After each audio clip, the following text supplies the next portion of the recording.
What's up, everybody? Welcome to Podcast Now Plus. I'm Alex, and in this video, I want to discuss how it seems like Cyberpunk 2077 is going to have two major DLCs. So let's go over the news. Let's go over why people have been saying this, and let's go over what I think about it. So Cyberpunk 2077 is set to launch in 5 months' time after a long development cycle. Now, according to Video Game Chronicle, CD Projekt Red president Adam Kinski spoke during a Polish investor Q&A that the game will have no less DLC than The Witcher 3. And additionally, he said that the announcements for the DLC fall similarly to what the developer did for The Witcher 3, where they would announce the expansions 3 months ahead of their planned window. That is really exciting. To my knowledge, this is the first time, this comes from DualShockers, great job by them, or great job actually from Video Game Chronicle, that we had seen something like this. I think we all probably would have assumed that a game, firstly made by CD Projekt Red, but a game like Cyberpunk 2077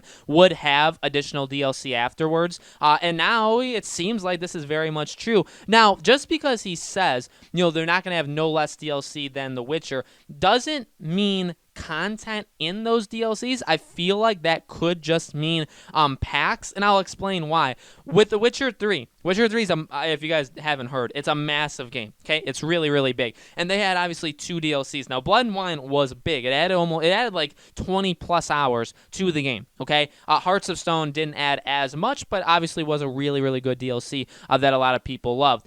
With those two, and now what we've heard, I guess I should say, what we've heard about Cyberpunk 2077, is that it's not going to be as much. There's not going to be, I think, as much content as there was in The Witcher 3. In fact, I think it was map size as well. It's going to be a smaller map. But they said that that doesn't mean that there's not going to be stuff going on in it. And they actually said, I believe, that the world is going to feel like it's going, like things are going to be happening more in the world of Cyberpunk than it was happening in The Witcher. That's to be expected, I would assume. A game that comes out 5 years after The Witcher, you'd probably want something like that. Maybe a little disappointing to some that it's kind of scaled down. But I think it's scaled, again, like the way they say it, I do believe them. It's scaled down because it's filled with more. I think it's going to feel, The Witcher 3, still to this day, is a really good benchmark and example of an open world game that feels lived in. I've always talked about that, and I do believe that. And games have done it. Games have done a really good job. And other games, you can really feel when that is missing from them. An open world game that doesn't really feel like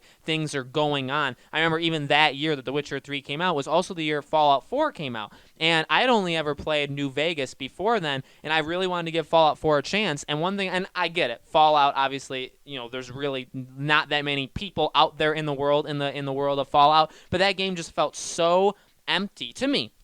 Felt very empty, felt very alone. It didn't feel like the world had been lived in, and that's because I had just played The Witcher. So for Cyberpunk, it's exciting to see all this stuff. And why am I saying all this kind of stuff? Well, you got to think about the DLCs now. So I am very positive about this game. I'm very high on this game, and I will be purchasing and supporting any DLCs that come out for it. But I do want to get people ready for probably, and I don't know, this is just purely speculation, but I feel like the DLCs would probably follow what the game is compared to The Witcher. So Cyberpunk isn't going to be as massive as The Witcher. So does that mean then that the DLCs will also not be as massive as the DLCs for The Witcher? It's possible, but again, I'm not saying one is better than the other too, by the way. I'm not saying like, just because Cyberpunk is smaller means that it's worse. No, because again, if it's more lived in, if it feels like it's being more populated, it could be far and away a better game. Ultimately, we have to be able to play it to find out. But I do think that's exciting. I mean, at the end of the day,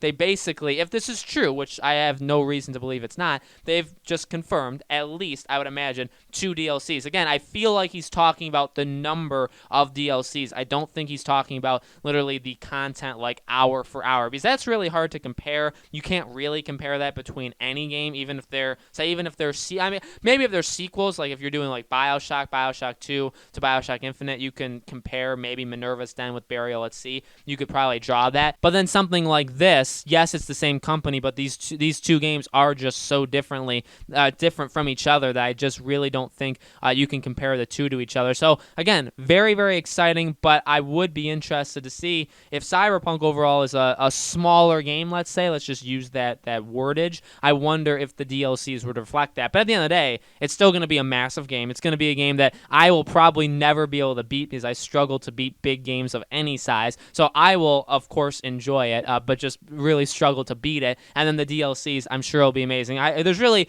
nothing, in my opinion, this is one of the safest games that are releasing. I think CD Projekt Red has just built up such a trust with them that you really do have no reasons to doubt that, one, it's going to be an amazing game, and then just by connecting it, I think these DLCs are going to be incredible too. Again, very good news to know that, hey, after September, as of right now, we really know next to nothing. Like, yeah, next gen, but would that get delayed? We don't know yet. We don't really know any of the games that are coming out. Like, is Assassin's Creed, is Watch Dogs, or games like this releasing in the fall? At least we know that, hey, Cyberpunk is firstly going to take people weeks to months to beat, and then even after that, hopefully there'll be DLCs. Now, again, he said they're going to be announced, or I guess if you follow the line of thinking, they would be announced and then they would release 3 months later. So we would have to wait. I don't think we'd honestly get the first DLC until probably somewhere in like the January through March time. So it would be a while, but at least to know that, you know, in all honesty, we'll be experiencing Cyberpunk into 2021 as well, probably the entire year, because 2 DLCs would probably take up, at least half the year of 2021. We'd probably also get a next-gen version of Cyberpunk. So Cyberpunk's going to be around for a very long time. And then you know what? You know what comes out after that is The Witcher 4, which is also just incredibly, incredibly exciting. CD Projekt Red is easily one of the best developers out there, especially in their line of work, the open world kind of stuff. I feel like they're probably, I don't really think there's anybody better than them. You could maybe argue a few, but they're easily top of the class at worst. So guys, let me know in the comments below, what do you think about these DLCs? What would you expect them to be like in terms of length? How do you think they would compare to The Witcher? All that kind of stuff, let me know. Make sure you guys subscribe to this YouTube channel. Hit the bell icon so you guys know when all of these videos go up. And I do a new video on this channel every single day. And so I hope to see you guys for tomorrow's video.